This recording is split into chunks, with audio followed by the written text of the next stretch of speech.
5 টাকায় 4টি করে কিনে 4 টাকায় 5টি করে বিক্রয় করলে শতকরা কত লাভ বা ক্ষতি হবে?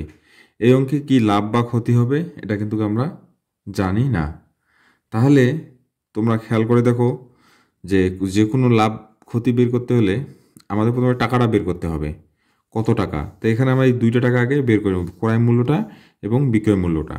তাহলে আমরা এখন লিখতে পারি এভাবেই যে এই লিখতে পারি 4টির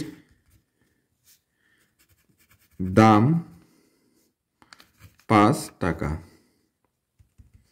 একটির দাম কম, কম হলে ভাগ। ঠিক আছে, এখন এটা হচ্ছে আমাদের কি ক্রয় মূল্য, এটা হচ্ছে ক্রয় মূল্য। এখন বলা আছে যে 5 আবার কি 4 টাকায় 5টি বিক্রয় করে, তাহলে আমরা লিখতে পারি 5টির দাম হচ্ছে 4 টাকা। তাহলে একটার দাম কম, কম হলে ভাগ, 5/4 টাকা। এখন তোমরা খেয়াল করো, তাহলে আমাদের কি এখন এখানে এটা হচ্ছে বিক্রয় মূল্য, এটা হচ্ছে বিক্রয় মূল্য আর এটা হচ্ছে ক্রয় মূল্য। তাহলে আমরা এখন দেখি কোনটা, এখন কি এখানে আমাদের কি এখানে হয়েছে ক্ষতি হয়েছে। দেখো বিক্রয় কিন্তু কম, 4/5 টাকায় কিনে এত টাকায় বিক্রি করছে, তার মানে হচ্ছে কি আমাদের ক্ষতি হয়েছে। তা অতএব তাহলে ক্ষতি লিখতে পারি আমরা, ক্ষতি। তো ক্ষতি সমান সমান ক্রয় মূল্য মাইনাস বিক্রয় মূল্য। 4×5 20, 5×5 25 মাইনাস 16, তাহলে 20/9 এটা হচ্ছে ক্ষতি হয়।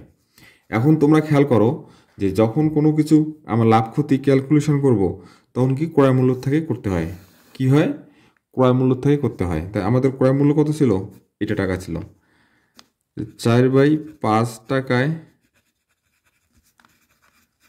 ক্ষতি হয় এই যে এই টাকাটা, ঠিক আছে, যেটা বের করলাম আমরা 20/9 টাকা। তো 1 টাকায় ক্ষতি হয় কম, কম হলে ভাগ হবে, এটা কিন্তু ঠিক থাকবে। ঠিক আছে, এখানে এটা হবে, এটা পরিবর্তন হয়ে যাবে, উপরে 4 যাবে নিচে 5। এখন শতকরা মানে কি 100 টাকায়, 100 টাকা কি বেশি হবে, বেশি হলে উপরে যাবে 20×5, তাহলে 9×4=100। এই শূন্য এই শূন্য কাটা,